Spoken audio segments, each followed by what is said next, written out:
Herkese yeniden merhabalar. Stüdyo 2 Küçük Sevgi'ye hoş geldiniz. Daha önceki videomuzda sizlerle bu tatlı bebeği baştan sona hep birlikte örmüştük. Şimdi bu videoda da bebeğimizin elbisesini ve tokasını örmüş olacağız. Elbette ki siz bu bebeği örmeden sadece elbisesini de farklı oyuncaklarınızda kullanabilirsiniz. Şöyle elbisemizi göstermiş olayım size.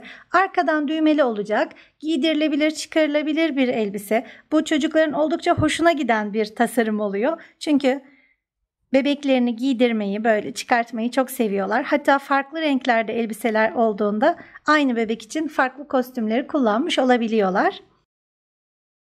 Biz bu videoda arkadan düğmeli bir elbise öreceğiz ama siz düğme yapmayarak buradan dikişli bir elbise şeklinde de tasarlayabilirsiniz. Eğer bu bebeği örmediyseniz ve örmek istiyorsanız yukarıya onun da linkini bırakıyorum.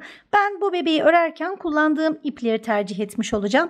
Eğer aynı kalınlıkta bir ip kullanırsak ve bebeğimizi örerken kullandığımız tığ kullanırsak herhangi bir uyum sorunu yaşamayacağız. Ama yaklaşık olarak şöyle 20-25 santim arası bebeklerle uyum sağlayacak bir elbise modeli sizlerle paylaşmış olacağım.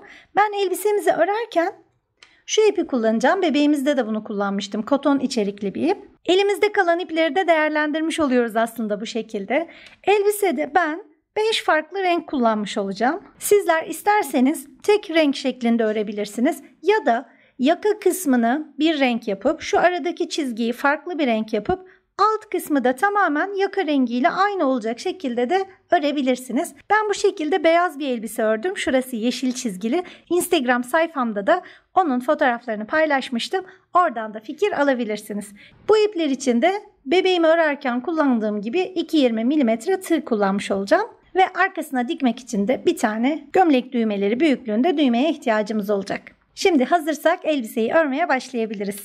Elbisemizi örmeye yakadan başlayacağız. Yani şuradan başlamış olacağız. Zincir çekeceğiz ve üzerine trabzanlarla, sık iğnelerle etek ucuna doğru ilerleyerek şu sırada da bitirmiş olacağız. Yani üstten aşağıya doğru örmüş oluyoruz aslında. 30 zincir çekerek başlayacağız. Bunun için bir başlangıç ilmeği oluşturuyoruz ve 30 tane zincir çekiyoruz. Tığımıza ipimizi doluyoruz ve şu halkadan çekiyoruz. Eğer sizler amigurumi örmeye, oyuncak örmeye yeni başlıyorsanız kullandığımız tekniklerle ilgili bir oynatma listesi hazırlamıştım. Yukarıya linkini bırakıyorum. Onu da inceleyebilirsiniz. Bu arada biz bebeğimizi örerken adım adım tarifi de yan tarafta bize eşlik ediyor olacak. Şimdi 30 tane zincir çekerek elbisemize başlayacağız. Evet, 30 tane zincir çekmiş olduk. Şimdi bu sırada ikili trabzanlar yapacağız. Bunun için tığ ipimizi doluyoruz ve 4. zincire geriye doğru sayarak 4. zincire tığımızı batıracağız. Şu sonuncusuydu. 1, 2, 3 ve 4. 4. zincirimiz şurası. Buraya bir tane ikili trabzan yapıyoruz. 2 kere de çekiyoruz ve 2 kere de çekiyoruz şeklinde. Şimdi bu birinci ikili trabzanımız olmak üzere 3 tane ikili trabzan yapacağız ve arttıracağız. Bu birincisiydi. Yanındaki zincire ikinci ikili trabzanımızı yapıyoruz. Ve yanındaki zincire üçüncü ikili trabzanımızı yapıyoruz. 3 tane ikili trabzanımız oldu. Şimdi sıradaki zincire ikili trabzan artırma yapıyoruz. Yani aynı yere 2 tane ikili trabzan yapmış oluyoruz. Böylece ne yaptık? 3 tane ikili trabzan yaptık. Bir tane arttırmış olduk. Aynı yere 2 tane yaparak. Bunu 5 kere daha tekrarlayacağız. Yani 3 tane ikili trabzan yapacağız ve arttıracağız. Bu arada sona yaklaştığım yerde şu ipi de üzerine örerek gizlemiş oluyorum ben. Böylece sonradan iğne ile gizlemek zorunda kalmıyoruz. O ipi de araya şu şekilde sıkıştırarak şöyle gizlemiş oluyorum ve örmeye devam ediyorum bu şekilde üzerine. Evet, tam 6 kere 3 tane ikili trabzan yaparak arttırdık ve şu noktaya kadar gelmiş olduk. Şimdi 3 tane daha ikili trabzan yaparak bu sırayı tamamlamış olacağız. Böylece toplam 34 tane ikili trabzan yapmış olduk. Şu ipin de üzerine gördüğünüz gibi bayağı örmüş olduk. Bu kalan ipi de kesebiliriz. Evet, şimdi bu aşamada elbisemizin şu düğme iliğini yapmış olacağız. Eğer siz arkadan dikişli yapmak istiyorsanız bu aşamayı atlayabilirsiniz. İlik yapmak için 6 tane zincir çekiyoruz. Ve şu zincirin üzerine ilmek kaydırma yapıyoruz. Tığı içinden geçirdim ve hiç ipi dolamadan tekrar ilmeğin de içinden geçirdim. Böylece ilmek kaydırma yapmış olduk.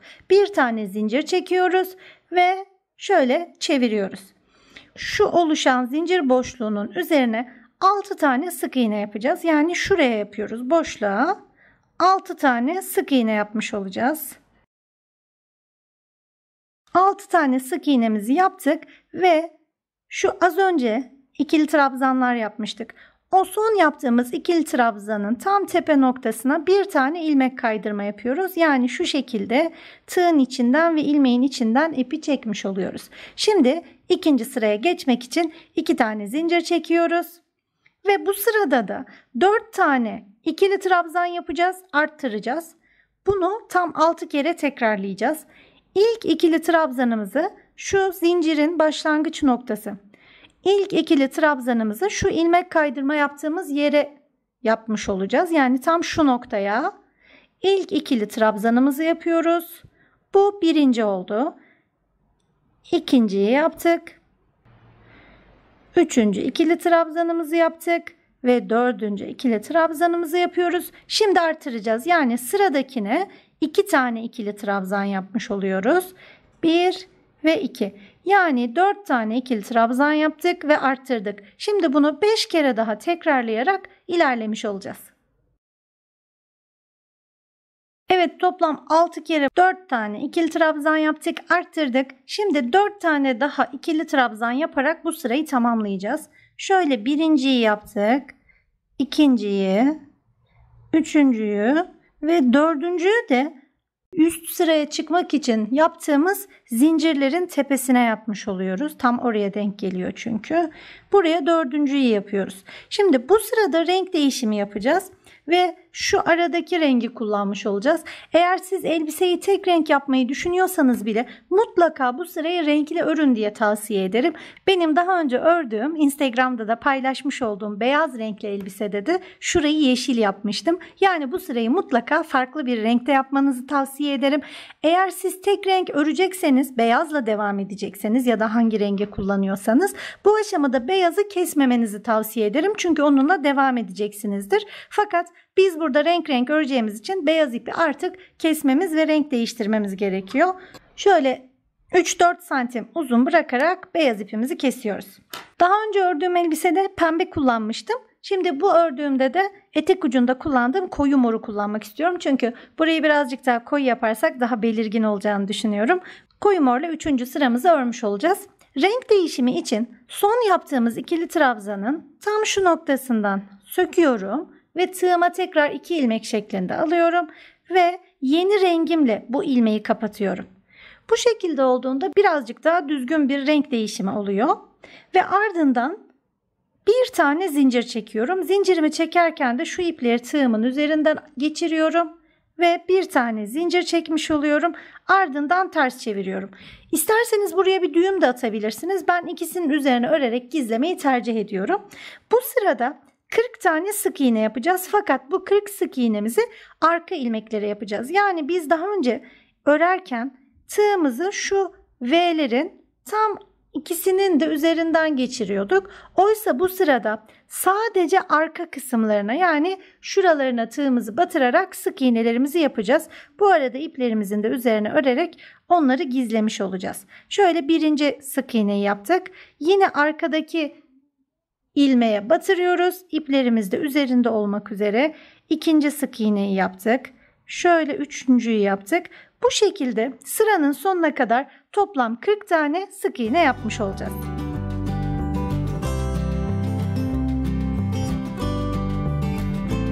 Evet, toplam 39 tane sık iğne yaptık ve 40.sını yaparken de renk değiştirmiş olacağız. O yüzden onu birlikte yapmak istedim. Sık iğne yapacak gibi tığ ilmeğimi alıyorum ve bu ikisini kapatmak için yeni rengimi kullanacağım. Öncesinde ipi kesiyorum. Yine 3-4 santim uzun kalacak şekilde ipimizi kestik ve kullanmak istediğimiz yeni renge geçiyoruz. Ben yine bu elbisedeki sırayla devam etmiş olacağım. Yani açıktan koyuya doğru ilerleyeceğim. O yüzden açık pembeyle devam ediyorum. Evet, son sık iğnemizi tamamlamamıştık. Onu yeni rengimizle tamamlayacağız. Ve açık pembeyle bu sık iğneyi de tamamlamış oluyoruz. Böylece toplam bu sırada 40 tane sık iğne örmüş olduk. Ve yaka kısmını tamamladık. Şimdi bu sırada kollar için ihtiyacımız olan şu boşlukları oluşturmuş olacağız. O yüzden bu sıraya birazcık dikkat ediyoruz. Yine bir tane zincir çekeceğiz. İpleri siz bağlayabilirsiniz. Şöyle üzerinden atlıyorum ve bir tane zincir çekerek ters çeviriyorum. Bu sırada da ön ilmekleri kullanacağız. Yani daha önce arka ilmekleri şuralara batırmıştık. Şimdi bu sırada da sadece şu öndeki ilmeklere batıracağız. Yani V'lere ikisine birden girmeyeceğiz. Sadece ön ilmekleri kullanacağız. Bu size zor geliyorsa siz ikisine birden de batırabilirsiniz. Ama sadece ön ilmekleri kullandığımızda biraz daha şık bir görüntü oluşuyor. O yüzden şu şekilde ön ilmekleri örmüş olacağız. Bu sırada 6 tane sık iğne yapacağız öncelikle. Bunun için şu ilk sık iğnemizin sadece ön ilmeğini aldık. Bu iplerimizi de üzerine örerek gizlemiş olacağız. 6 tane ön ilmeğe sık iğne yapıyoruz. Evet, 6 tane sık iğne yapmış olduk ve şu iplerimi kesiyorum. Şimdi burada kollar için gerekli boşluğu oluşturacağız. Bunun için 5 tane zincir çekiyoruz. Ve alttaki sık iğnelerden 8 tanesini örmeden atlıyoruz. Şu şekilde sayıyoruz. 1, 2, 3, 4, 5, 6, 7, 8 taneyi atlayıp 9'uncuya batırıyoruz. Yine ön ilmekleri öreceğiz. 9'uncudan itibaren sık iğnelerimizi yapmaya başlayacağız. Bakın böylece kol için gerekli olan boşluğu oluşturmuş olduk. Buraya 12 tane sık iğne yapacağız. Yine ön ilmeklere birinciyi yapmış olduk. Toplam 12 tane sık iğne yapalım. Evet, 12 tane sık iğnemizi yapmış olduk ve ikinci kol boşluğunu oluşturacağız. Şurada yaptığımız işlemin aynısını yapıyoruz. 5 tane zincir çekeceğiz. 8 tane sık iğne atlayıp 9'uncuya örmeye devam edeceğiz. 1, 2, 3, 4, 5, 6, 7, 8 ve 9'uncuya yine ön ilmeği almaya dikkat ediyoruz. 9'uncuya sık iğnemizi örmeye başlayacağız. Buraya da 6 tane sık iğne yapmış olacağız. Evet, 6 tane sık iğneyi de yaptığımızda bu sırayı tamamlamış oluyoruz. Böylece kol için gerekli olan boşlukları oluşturmuş oluyoruz. Sizler bu arada isterseniz bir küçük kontrol yapabilirsiniz. Bebeğinize ne kadar uyuyor diye. Şöyle bir minik prova yapalım. Eğer sizler de bu bebeği örerek elbiseyi hazırlıyorsanız hiç sorun yaşayacağınızı düşünmüyorum. Fakat farklı bir bebeğe örecekseniz bu aşamada kontrol etmek lazım. Kolları rahat geçiyor mu diye. Eğer sıkıyorsa belki siz bu 5 zinciri 6'ya çıkartabilirsiniz. Bakın şu şekilde ölçtüğümüzde oldukça uygun oldu. Şimdi devam edebiliriz. Bundan sonrası oldukça kolay aslında. İkili trabzanlarla ilerlemiş olacağız. Şimdi aynı renkle örmeye devam ediyoruz. 2 zincir çekiyoruz ve elbisemizi çeviriyoruz. Böylece bir üst sıraya çıkmış olduk. Şimdi 2 tane ikili trabzan yapacağız ve artıracağız. Bunu 2 kere yapmış olacağız. Yani şöyle bir tane ikili trabzanımızı yaptık. Yanına ikinciyi yaptık ve yanına aynı yere 2 tane ikili trabzan yaparak arttırmış oluyoruz. Bunu bir kere daha tekrarlayalım. 2 tane ikili trabzan ve arttır şeklinde. Böylece kol için ördüğümüz zincirlerin olduğu kısma gelmiş olduk. Bu aşamada zincirlerin üzerine örmüş olacağız. Uygulayacağımız formül ise şu şekilde. Bir tane ikili trabzan yapacağız, arttıracağız. Bir tane ikili trabzan yapacağız, arttıracağız. Bunu toplam 11 kere tekrarlamış olacağız. Zincirlerin üzerine örerken de şu şekilde zincirin tek bir kanadına batmamız yeterli. Bir tane ikili trabzan yapıyoruz. Yanındakine arttırmış oluyoruz. Yani aynı yere 2 tane yapıyoruz. Bakın bu şekilde zincirlerini de üzerine örmüş olduk. Bir taneyi yaptık. Şimdi 10 kere daha bunu tekrarlıyoruz. Evet, 11 kere tekrarladığımızda şu ilk kol boşluğunun başından ikinci kol boşluğunun sonuna kadar gelmiş olmamız gerekiyor. Ve şimdi şu kalan son kısmında da 2 tane ikili trabzan yapacağız, arttıracağız. Bunu 2 kere uygulamış olacağız. Yani ikili trabzan yaptık, yanına ikili trabzan yaptık ve artırıyoruz. Aynı yere 2 tane yapmış oluyoruz. Bunu bir kere daha yaparak sıranın sonuna kadar örmüş olalım.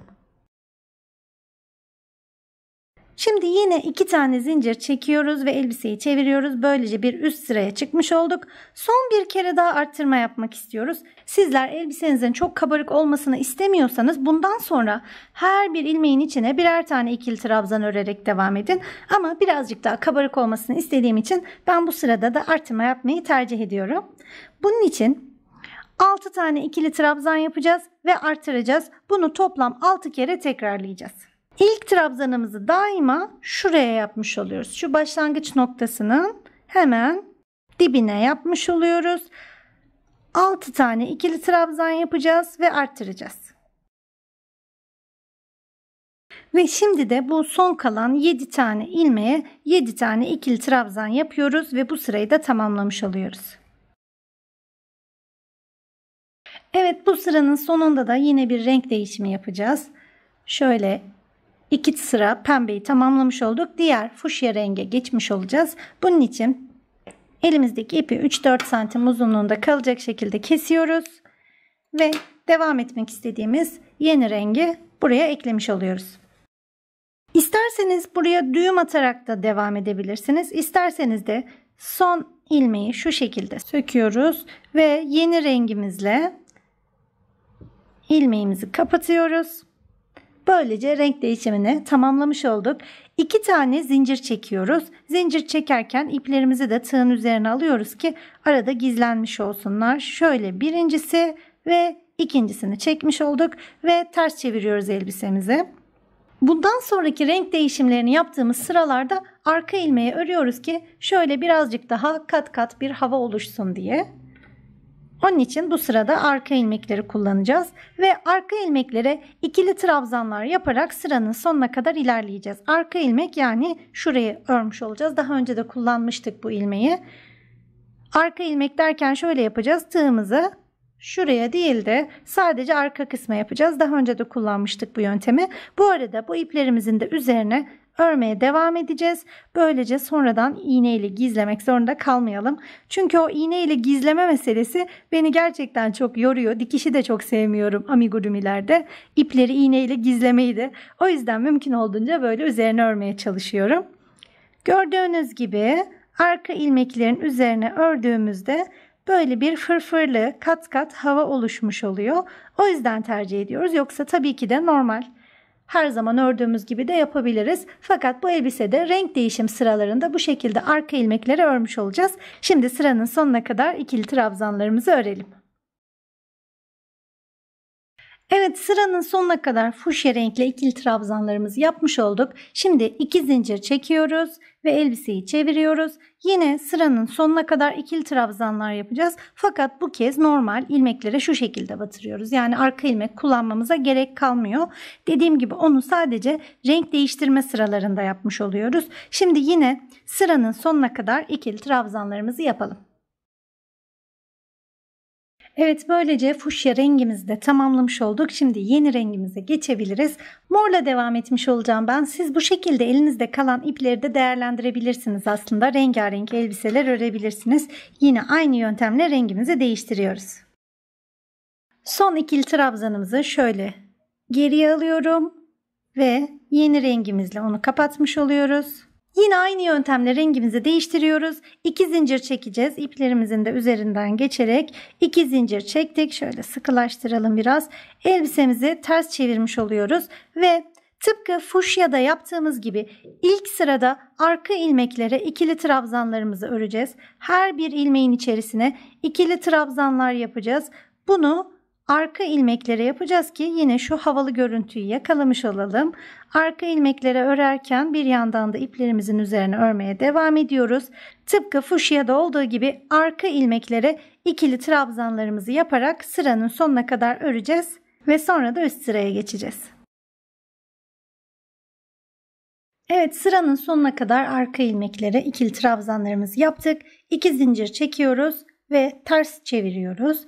Şimdi de yine mor iple ikili trabzanlar yapmaya devam edeceğiz. Fakat bu kez normal sık iğnelerde battığımız gibi her ikisine de şöyle normal şekilde batıyoruz. Yani arka ilmekleri kullanmıyoruz. Sıranın sonuna kadar mor renkle örmeye devam edeceğiz. Evet, mor rengimizi de tamamlamış olduk. Yine bir renk değişimi yapacağız ve artık son rengimize geçeceğiz. Daha önce fuşya ve morda yaptığımız gibi renk değişimimizi yapıyoruz. 2 zincir çekiyoruz ve üst sıraya çıkmış oluyoruz böylece. Elbiseyi ters çeviriyoruz. Renk değiştirme sırasında arka ilmeklere ikili trabzanlar yapmıştık. Her zaman olduğu gibi o şekilde ikili trabzanlarımızı arka ilmeklere yapacağız ve böylece sıranın sonuna kadar arka ilmeklere ikili trabzanlar yapacağız.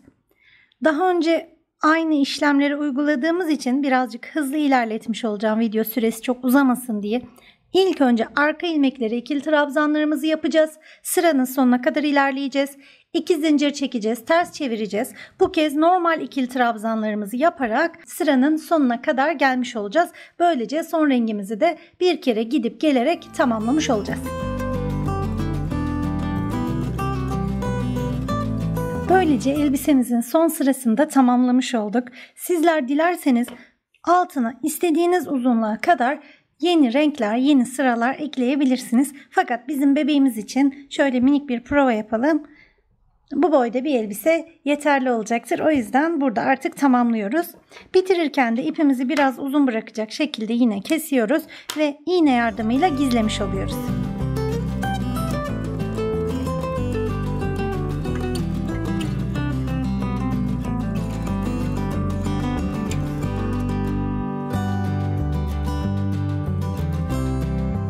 Evet, böylece elbisemizi tamamlamış olduk. Son kontrollerini yapıyoruz. Arada eğer iplikler kalmışsa, iplikler çıkıyorsa onları da temizleyebiliriz bu aşamada. Şimdi elbisemizin düğmesini dikeceğiz. Burada kullanacağımız düğme delikten geçebilir büyüklükte olmalı tabii ki de. Siz isterseniz iliğimizi oluştururken minik bir prova yapıp eğer bu iliğiniz dar gelecekse bir zincir daha arttırabilirsiniz. Takriben şuraya diktiğimizde bebeğimiz için uygun olacaktır. Şu noktaya dikiyoruz.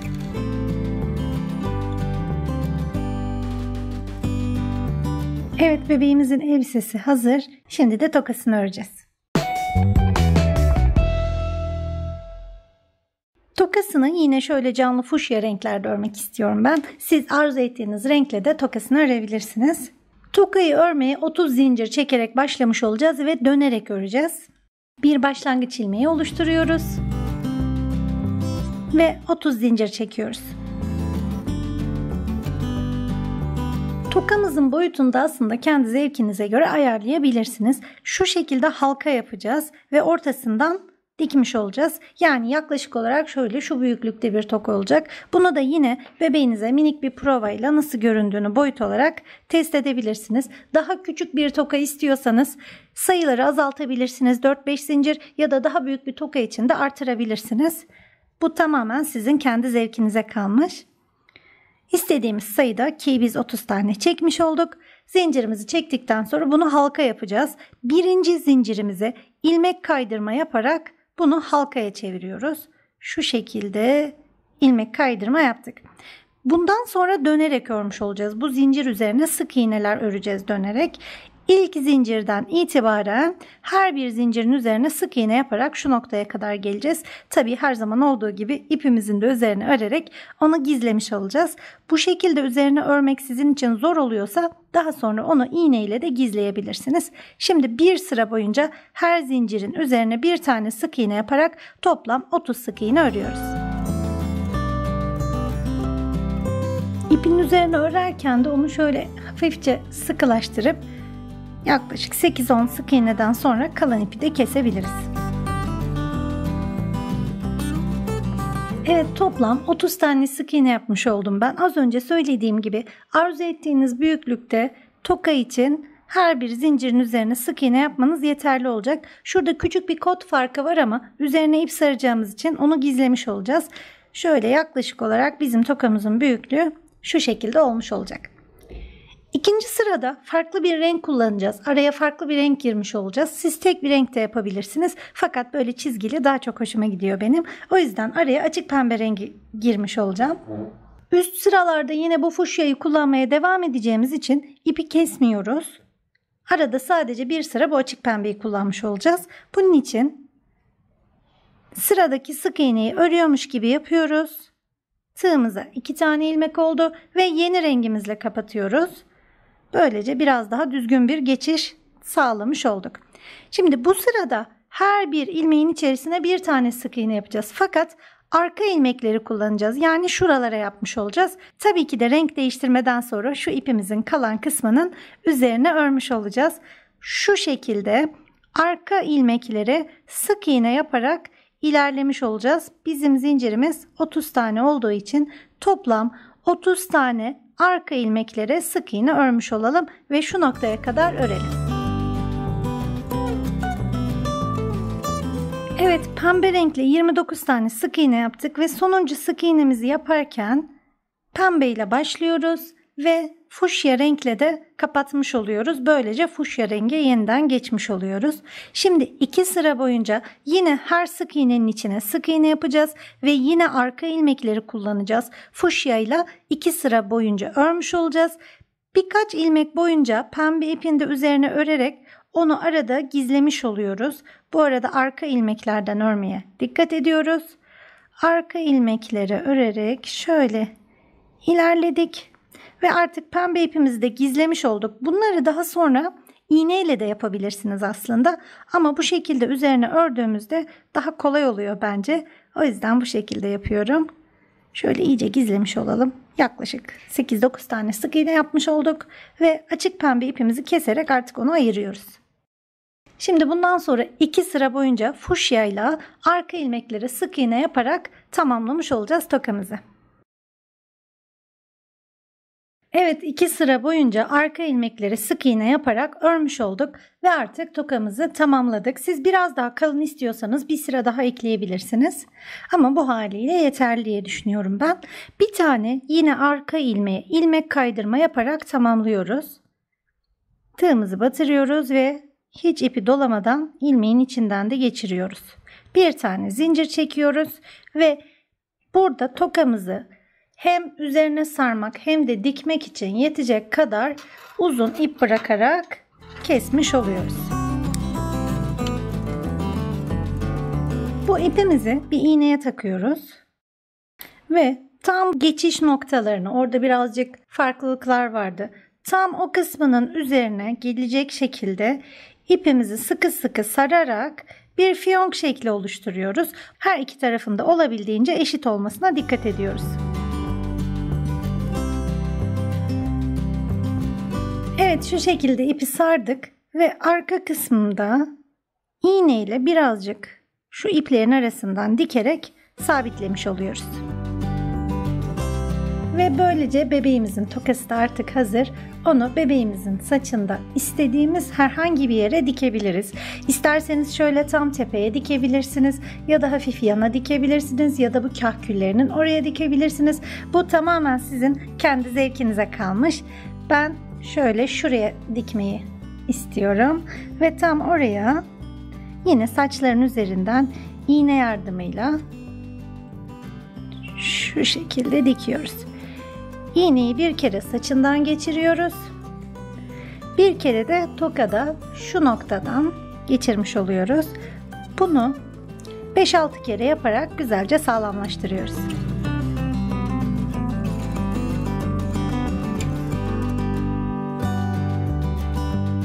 Evet, şöyle dikmiş olduk. Hatta istediğimiz şekilde durması için de o yöne çevirerek birkaç ilmek de oraya doğru dikebiliriz.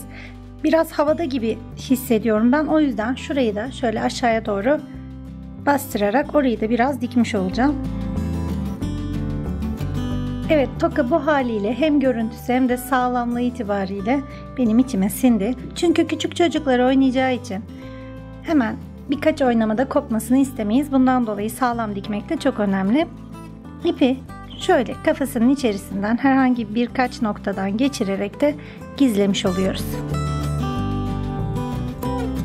Evet, bebeğimizin tokasını diktikten sonra şimdi ayakkabılarına bazı minik detaylar işlemek istiyorum. Onlar biraz daha sevimli görünsün diye.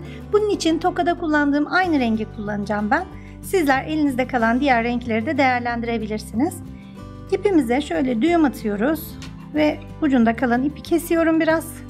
Ayakkabı üzerine şöyle 2 tane çizgi yapmak istiyorum ben. Siz isterseniz bağcık da yapabilirsiniz. Şöyle arkalardan herhangi bir yerden giriyorum ve ön taraftan çıkıyorum. Düğüm attığımız için bu içinde şöyle biraz çekince elyaflara takılarak kalacak. Biraz çekerek kontrol edebilirsiniz gelip gelmediğini, sağlam olsun. Şöyle 2 tane çizgi yapmış olacağım ben. Şu birincisi olsun. Şöyle. Ve şimdi şuraya da ikincisini yapmış olacağım. İsterseniz siz burada bir kurdele gibi onu bağlayabilirsiniz. Ama ben bu haliyle bırakacağım. Hatta şöyle 2 kat yapsak biraz daha güzel görünecek sanki. Evet, şu şekilde çift katlı çizgi oluşturmuş olduk. Şimdi bu ipi saklayacağız. İpin çıktığı yerden iğneye batırıyorum ve geriye doğru herhangi bir yerden çıkartıyorum. Birkaç noktadan iğnemi aynı yerden geçirerek çıkarıyorum. Yani ipi elyafın içinde yürütüyoruz. Böylece daha sağlam olmuş oluyor. Şöyle 2-3 noktadan geçirmek yeterli. Ve bunu kesiyoruz. İçine tamamen saklamış olduk. Şimdi aynı işlemi diğer ayağa da yapacağız.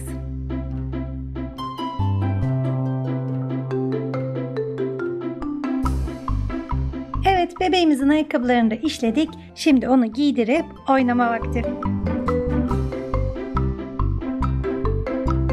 Videomu izleyip benimle beraber bu tatlı bebeği ördüğünüz için hepinize çok teşekkür ediyorum. Eğer videomu beğendiyseniz beğen tuşuna basmayı ve eğer hala abone değilseniz de abone olmayı unutmayın. Bebeğimle ilgili yorumlarınızı da yorum kısmına yazarsanız çok sevinirim. Hatta birlikte ördüğümüz bebeklerin de fotoğraflarını Instagram'dan bana gönderirseniz oradaki sayfamda da seve seve paylaşmış olurum.